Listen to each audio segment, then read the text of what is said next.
Hi అండి. నేను ముందు వీడియోలో మీతో షేర్ చేశాను కదా, ఈరోజు బయటకు వెళ్లే పని ఉంది, రేషన్ కార్డు గృహలక్ష్మిది అప్లై చేయాలని. అయితే ఒక సిస్టర్ అడిగారనమాట, దానికోసం కొంచెం డీటెయిల్ గా చెప్పండి అక్క, నేను ఇంకా అప్లై చేయలేదని. సో నేను అలాగా అప్లై చేశాను, నాకు రిసిప్ట్ కూడా వచ్చేసింది. అంటే ఇది ఒకటి వచ్చేసి రేషన్ కార్డు అండి, ఇది రేషన్ కార్డు వెనకాల డీటెయిల్స్ ఉన్నాయి, అవి చూపించకూడదు. యూట్యూబ్ ప్రకారం మనకి పర్సనల్ డీటెయిల్స్ ఏమి బయట పెట్టకూడదు అనమాట. తర్వాత ఇది వచ్చేసి మనకి అభయాస్తం అన్నమాట. మహాలక్ష్మి ఒకటి, గృహజ్యోతి, యువ వికాసం, ఇందిరమ్మ ఇల్లు, చేయూత, రైతు భరోసా. సో మనకి లేడీస్ కి అయితే మహాలక్ష్మి, గృహజ్యోతి, బాగా ఇందిరమ్మ ఇల్లు, ఈ మూడు బాగా యూజ్ అవుతాయి. సో నేను ఇప్పుడు ఎలాగ అప్లై చేశాను ఏంటనేది ఫుల్ డీటెయిల్స్ మీతో షేర్ చేస్తాను. సో అప్లై చేసిన తర్వాత మనకి ఇలాగా రిసిప్ట్ అనేది ఇస్తారు. తర్వాత మనకి మొబైల్ నంబర్ మెన్షన్ చేస్తాం కదా, దాని ద్వారా మనకి బ్యాక్గ్రౌండ్ వెరిఫికేషన్ గానీ లేకపోతే ఎస్ఎంఎస్ ద్వారా మనకి నెక్స్ట్ ప్రాసెస్ అనేది షేర్ చేస్తారనమాట. సో ఈ రెండు రిసిప్ట్లు మనకి వచ్చిన రిసిప్ట్లు. ఫస్ట్ అయితే ప్రాసెస్ ఏంటో చూపిస్తాను. ఇది చూసారా, ఇది అభయహస్తము సంబంధించిన ఫామ్ అనమాట. అయితే దీంట్లో రేషన్ కార్డుది తప్ప మిగతా అంతా ఉంది. ఇవి చూసారా, ఇవన్నీ కూడా దీంట్లోనే ఉంటాయన్నమాట. మహాలక్ష్మి, రైతు భరోసా, గృహజ్యోతి, ఇందిరమ్మ ఇల్లు, చేయూత పథకాలు, ఇవన్నీ కూడా ఈ ఫామ్ లోనే ఉంటాయి. అయితే రేషన్ కార్డు సపరేట్ ఫామ్ ఉంటుంది, ఆ ఫామ్ కూడా ఇలాగే ఉంటుంది. మన సీఎం, మన తెలంగాణ సంబంధించిన వాళ్ళు సేమ్ ఇలాగే ఉంటది అనమాట ఈ ఫామ్ అనేది. సో ఇది వరకు వేరే ఫామ్ ఉండేది, ఫుడ్ కార్పొరేషన్ ఫామ్ అనేది, అది కాదండి, ఇలాగా మనకి ఇలాగా వస్తుంది అనమాట. మీరు ఇంటర్నెట్ షాప్ లోకి వెళ్ళి అడిగితే మాకు రేషన్ కార్డు అప్లికేషన్ కావాలంటే ఇస్తారు. టూ పేజెస్ ఉంటాయి, ఇలా ఇన్ని పేజెస్ ఉండవు, ఓన్లీ 2 పేజెస్ ఉంటాయి అనమాట. ఆ 2 పేజెస్ కూడా సేమ్ ఇలాగే ఉంటది, నేము, ఫ్యామిలీ మెంబర్స్. కానీ దానికి ఏంటంటే మన ఫ్యామిలీ ఫోటో, మన ఇంట్లో ఎంతమంది ఉంటే అంతమంది ఫోటో తీసుకుని, ఫ్యామిలీ ఫోటో తీసుకుని పిన్ చేయాలి. సో నేను ఆల్రెడీ చేసి ఇచ్చేసాను, నా దగ్గర ఇంకో కాపీ లేదు, అందుకని మీతో చూపించడానికి వీలవ్వట్లేదు అనమాట. సో నేను ఫస్ట్ అయితే దీనికోసం చెప్తాను. సో రైతు భరోసా దానికైతే మనకి ఫస్ట్ వచ్చేసి కుటుంబ వివరాలు ఉంటుంది కదా, దరఖాస్తు సంఖ్య అనేది మనకి ఏం తెలీదు, దీన్ని వదిలేయండి. తర్వాత ఇక్కడ ఫోటో పెట్టండి, పాస్పోర్ట్ సైజ్ ఫోటో ఉంటుంది కదా, లేటెస్ట్ ఫోటో, కొంచెం నీట్గా ఉన్నది పెడితే సరిపోతుంది. సో దరఖాస్తు ఏమంటే మన పేరు రాయాలి, లేడీస్ పేరు మీద వస్తుంది కాబట్టి మన ఇంటి పేరుతో సహా తెలుగులో రాసినా పర్లేదు, ఇంగ్లీష్ రాసినా పర్లేదు. ఇక్కడ స్త్రీ దగ్గర టిక్ పెట్టండి. సో పురుషుడు, ఇతరులు అవి వదిలేయండి.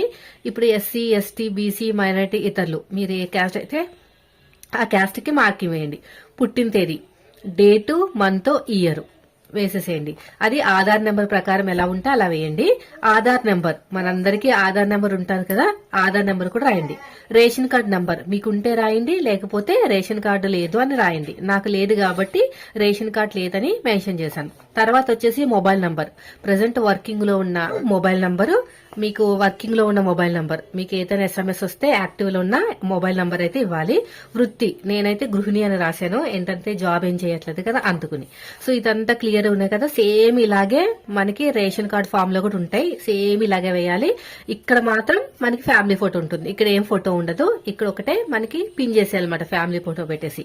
తర్వాత వచ్చేసి ఇక్కడ ఫస్ట్ పేరు వచ్చేసి మీ హస్బెండ్ పేరు రాయాలి, ఎందుకంటే ఆల్రెడీ మీ పేరు రాస్తారు కదా, హస్బెండ్ పేరు, మీ రిలేషన్ అంటే భర్త, స్త్రీయా పురుషు, అది పురుషు, పూ రాసేసి పుట్టిన తేదీ, ఆధార్ నెంబర్.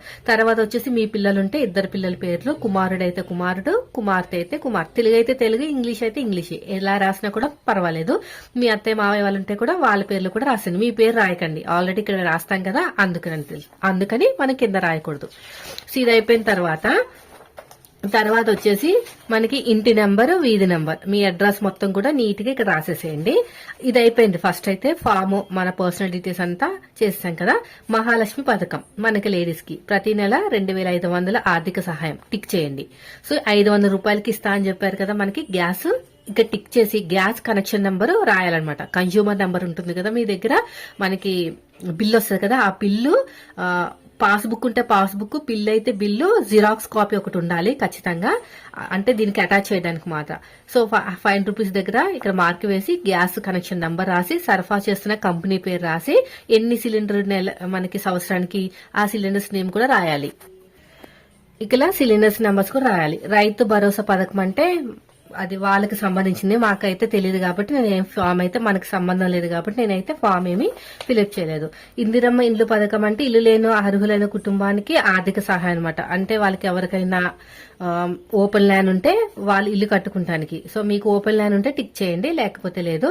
సో ఇదంతా వాళ్ళకి సంబంధించింది. సో నేనైతే ఇది ఒకటి ఫామ్ ఫిలప్ చేశాను.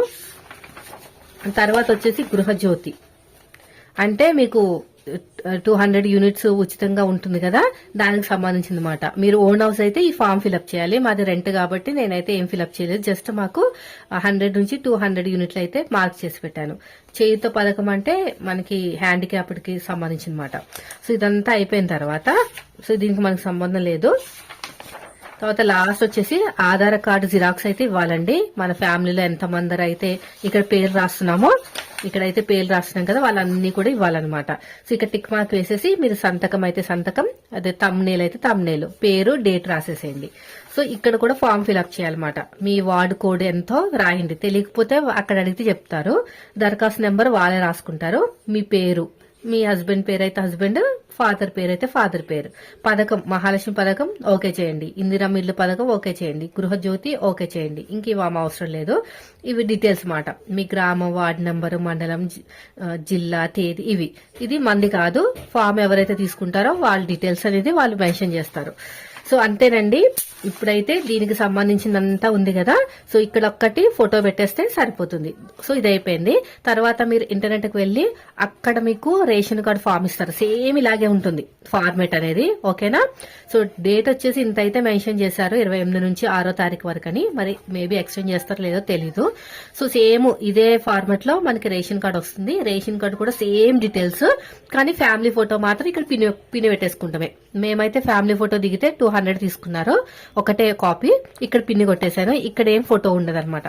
సేమ్ ఇక్కడ డీటెయిల్స్ ఉంటాయి, ఇదే డీటెయిల్స్ రాసేయాలి. బ్యాక్ సైడ్ కూడా అంతే. సో నాకు దీనికి సంబంధించిన రిసిప్ట్ ఇది, నాకు రేషన్ కార్డుకి సంబంధించిన రిసిప్ట్ ఇదనమాట. ఈ రెండు ఇస్తారు. మన ఫామ్ అనేది కరెక్ట్ గా ఫిల్ చేసేసి వాళ్ళకి ఇస్తే.